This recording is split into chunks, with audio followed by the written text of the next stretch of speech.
The piece below is brought to you by Paula Pimenta and Danielle Teixeira. The World Cup on Black Consciousness Day revives the memory of the anti-racist struggle. There is a symbolic convergence between the beginning of the 2022 World Cup on November 20th and Black Consciousness Day, celebrated on the same date. Black Brazilian players are responsible for much of the success of the five-time champion team, in addition to being featured in the most important soccer clubs in the world. Despite all the talent with the ball at their feet, they still face recurrent practices of intolerance and racial discrimination in soccer, on and off the fields. Real Madrid star Vinicius Jr. has faced numerous racist attacks at games in Spain. Recently, the player Richarlison of the Tottenham club, one of those called up for the Brazilian national team, had a banana thrown at him after celebrating his goal scored in Brazil's match with Tunisia, ending in a 5-1 score. Okay, so here we go again with somebody throwing a banana on the field. You know, the connection with the banana saying, oh, these Black players are all monkeys. So, you know, to call out a Black player or to insult a Black player, it's famous in European soccer leagues and even in some Brazilian soccer leagues or stadiums where people will start making monkey chants and, you know, throwing bananas on the field. Some years ago, there was an incident where this white woman was caught in the stands at a Brazilian soccer game, and she was caught calling the Black goalie a macaco, meaning monkey. It became like a big scandal in the country. I have to cover that another time, but needless to say, you know, racism on the soccer field and in the stands is something that's been ongoing for a number of years now. On social networks, where he has been also attacked, he posted, "As long as they are blah, blah, blah and do not punish it, it will continue like this, happening every day and everywhere. I don't have the time, brother. Racismo no," meaning no racism, no to racism, racism no. Okay, so these are two of Brazil's greatest players, Garrincha and Pelé. Garrincha was married to the famous, Brazilian popular music singer Elza Soares. There was a movie that was actually based on their story. Garrincha died some years ago. Pelé is now 82, but they're recognized as they're always going to be on anybody's top 10 of greatest Brazilian soccer players of all time. So throughout history, great names of the Brazilian national team, such as Pelé, Mané Garrincha, Leônidas da Silva, Djalma Santos, Carlos Alberto Torres, and Jairzinho made history. And with undeniable genius, they face racial discrimination. The representation of Brazil has always attracted the attention of the world because it is strongly marked by ethnic diversity and the remarkable skill of its players, many of them Black. But not even Pelé, the king of soccer, considered the athlete of the century, was immune to racism, whether of the open variety or the veiled variety. Now, speaking of Pelé, as it says here, he was voted, I don't know if it was, I can't remember if it was ESPN, Sports Illustrated, some major sporting entity chose Pelé as the top player of the 20th century, the top athlete of the 20th century, and Muhammad Ali actually came in second. That tells you about how big Pelé's popularity is around the country. Around the world. People all over the world adore Pelé and recognize him as the king of soccer. But one problem that a lot of Brazilians had with Pelé is that he never spoke about the issue of race in Brazil, even though, you know, at various moments he had spoken on how he had been victimized by Brazil and within the country himself.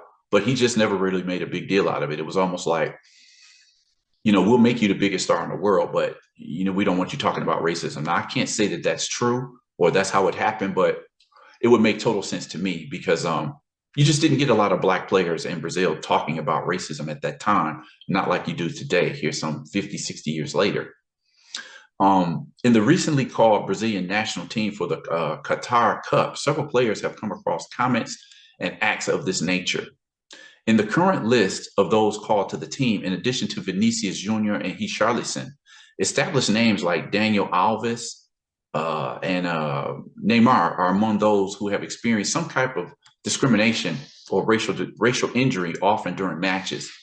Now, I think it was either earlier this year or last year. Neymar was very famous. He became famous just when he was like 18, when he one of his first big interviews in the Folha de Sao Paulo, the country's top newspaper. And it's like 18-year-old Neymar was asked about racial discrimination, racism, had he experienced it? And he says, no, neither on the field nor off the field, and that's really because I'm not really black, right? And so for years, people were disgusted with Neymar making such a statement like, okay, here's another Brazilian player who's claiming he's not black. I mean, Ronaldo had made a similar statement. Ronaldo flat out defined himself as white in an interview. It was probably a few years before Neymar became, this new idol of Brazilian soccer. And people have just been kind of embarrassed about Neymar's stance or, lack of positioning on racial issues. It's like for many, he was repeating Pele's shameful history of just denying or ignoring the race issue. But then in I'm not going to say a recent match, like I said, I don't know if it was earlier this year or last year. It might have even been 2 years ago. Like I said, the dates, I'm missing the dates here, but there was an incident over in the European Soccer League where Neymar felt like one of the opposing player had called him a monkey on the field, and it became a huge scandal. It was all of this confusion going on the field. Players got kicked out of the game, and it would be sometime later Neymar would position himself firmly and just declare like, yeah, I am a black player. My father was black, my grandfather was black. So after all of those years, Neymar finally positioned himself as a black player. I mean, it's like everybody in the world. Well, most people consider Neymar to be black. And I'm going to say most people because I've noticed on my blog that every now and then when I look for the stats on my blog, I'll see that some of the keywords that'll lead people over to my channel. And occasionally I will get the keywords that says, is Neymar black? And I'm just like, I don't see it. He's always looked black to me, but of course, that's just my opinion. I would say that there are more people in Brazil who see Neymar as black versus those who don't. You still have people who will say, oh, he's not black, he's a moreno, he's a mulatto or whatever. Maybe some people do consider him white, but I'm willing to bet that more people consider him, if you don't even want to call him black, you call him a person of color. I don't really care for that term, but I'm just saying, I don't see what part of Neymar looks white to anybody in the world. That's just me.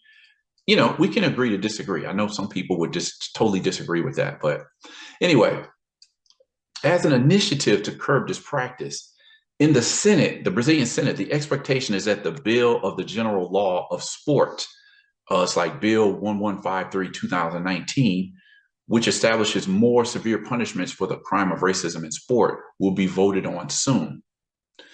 All black athletes have experienced racist attacks, says Eloy Ferreira de Araújo. All right.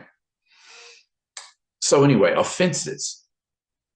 Former Ministry of Racial Equality and former president of the Palmares Cultural Foundation and linked to the world of soccer, Eloy Ferreira de Araújo states that all black players have already been the target in some way of racist offenses. There is no way to disassociate the achievements in the World Cup and other championships from the contributions of black players who acted in these editions. Certainly, all the great black soccer players went through some racist demonstration.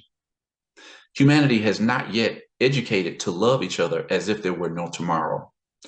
Loving instead of discriminating or hating depends on changing values. For Araújo, racism is all the same, whether in Brazil or anywhere else in the world. It is discrimination, it is intolerance, it is inhumanity, lack of civility. Racism is all the same, from a knee to the neck to when you throw a banana at the soccer player, or when you pay a black man or woman less who is occupying a position in equality, responsibility, and skills with a non-black person. So this is Paulo Paim. He's been for many years one of the only black senators in Brazil. And this is actually Romário. Romário was the star of that 1994 World Cup team that won in the Rose Bowl in the United States, bringing Brazil its 5th World Cup title. So Paulo Paim highlights a large number of complaints. For Romário, the sport needs to teach a lesson of respect. Then we get into the denouncements.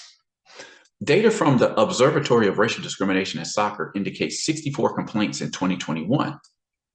Since 2014, the beginning of the history series, there were 399 records, according to Senator Paulo Paim of the state of Rio Grande do Sul, author of the Statute of Racial Equality, which was sanctioned in 2010 by the then President Lula.